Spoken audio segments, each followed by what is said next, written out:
Dans certains cas, les patientes n'ont plus une bonne réserve ovarienne et n'ont pas de partenaire, ou alors le partenaire n'a pas une bonne qualité spermatique.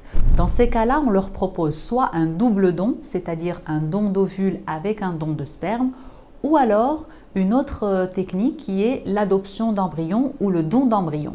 Dans ce traitement, il s'agit d'attribuer un embryon qui soit déjà congelé et issu d'un traitement que d'autres patients aient fait préalablement. Si par exemple des patients ont eu recours à une FIV avec un don d'ovule, ont eu plusieurs embryons, ont déjà transféré des embryons et ont eu une grossesse à succès, à terme, on pourrait leur offrir de faire don de leurs embryons surnuméraires qui sont encore congelés à d'autres patients.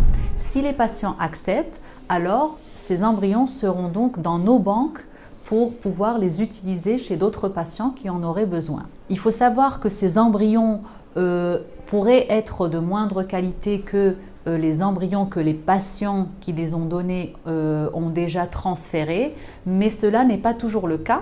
Si l'embryon est issu d'un don d'ovule, les embryons sont de très bonne qualité. En général, on a plusieurs embryons qui ont à peu près la même qualité.